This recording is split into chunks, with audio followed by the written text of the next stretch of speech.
אני מחזיק לפניי מסמך של האו"ם, New World Order, UN Agenda. אני אומר לכם ישר את התרגום. סדר עולמי חדש של האו"ם בין השנים 2021 עד 2030.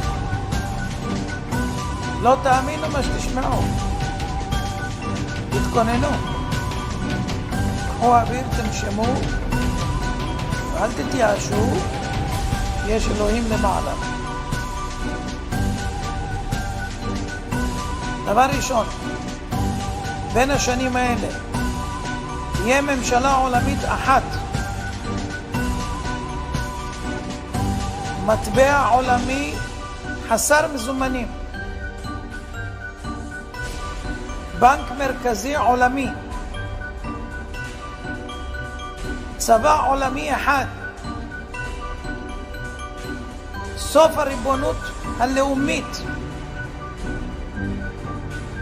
סוף כל הריבונות הלאומית, סוף כל הרכוש בבעלות פרטית, סוף התא המשפחתי, סילוק אוכלוסין, שליטה בגידול האוכלוסייה וצפיפות האוכלוסייה, חובה מרובה בחיסונים,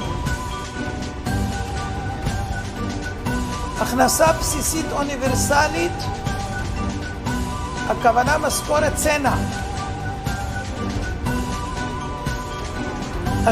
השתלת מיקרוצ'יפ לרכישה, נסיעות, מעקב ובקרה, יישום מערכת אשראי חברתית עולמית כמו שיש לסין,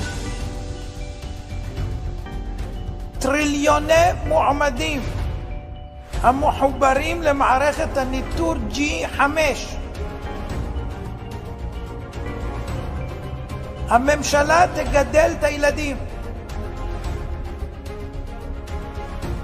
בתי ספר ואוניברסיטאות בבעלות ממשלתית,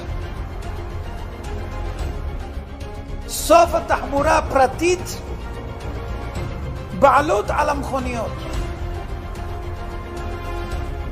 כל העסקים יהיו בבעלות הממשלה, התאגיד, הגבלה על מה שלא חיוני בטיסות, בני אדם ירוכזו באזורי התיישבות אנושית, ערים, סוף ההשקיה, סיום המשק הפרטי החי והמרעה, סוף הבתים המשפחתיים, שימוש מוגבל בקרקע המשרתת צרכים אנושיים, איסור של תרופות טבעיות שאינן סינתטיות ורפואה נוטורופטית, וסוף דלק מאובנים. עד כאן המסמך. מי שמבין, אנחנו נתגעגע לפרעה,